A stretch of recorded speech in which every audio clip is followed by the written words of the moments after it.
Personne n'y vit des centaines d'années. J'entendis un oh là, oh là.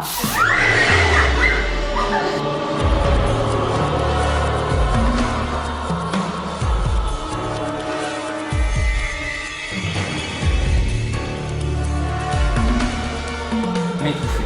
Et, perdant la tête, je pensais à me sauver à la nage. Puis, aussitôt cette idée me fit frissonner d'épouvante. Je me vis perdu, allant à l'aventure dans cette brune épaisse, me débattant au milieu des herbes et des roseaux que je ne pourrais éviter.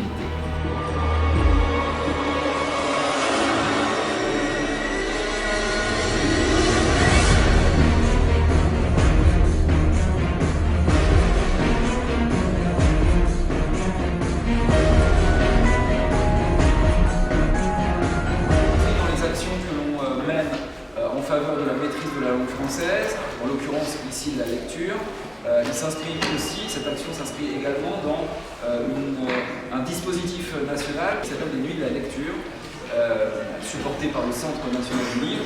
On était hier soir avec la classe de 6e à la Maison de France pour une lecture dans le noir sur le thème de la peur.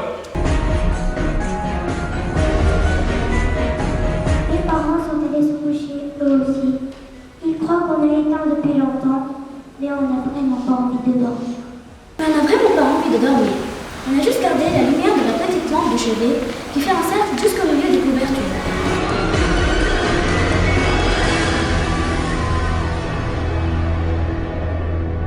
Et il me semblait que cette eau glissait de gauche à droite, lentement.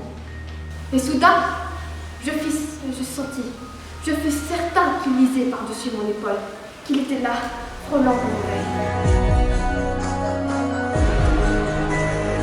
Tel qu'il avait aperçu sur une dalle de la main, il demeura trouvé sur un tapis, défaillant, s'appuyant contre un meuble.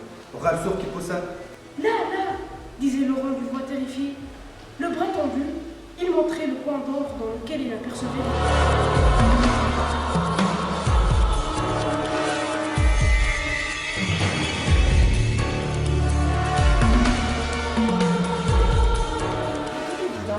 le couple à la lampe de poche avait prévenu la police. C'était le dimanche soir, le soir du jour de Pâques. Le lendemain, personne au bureau. Je voyais courir des nuages en déroule, des nuages éperdus qui semblaient fuir devant une épouvante. Puis, comme les femmes ne bougeaient point, il me dit brusquement: voyez-vous, monsieur? J'ai pas. Mais moi, je n'arrive pas à penser à autre chose qu'à ce maudit tableau. La maîtresse regarde tous les élèves et cherche une victime.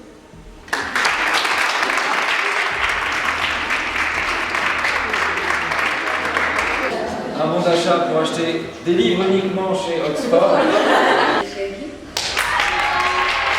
On a discuté et c'était, vous n'étiez pas loin d'être ex aequo. Yacine.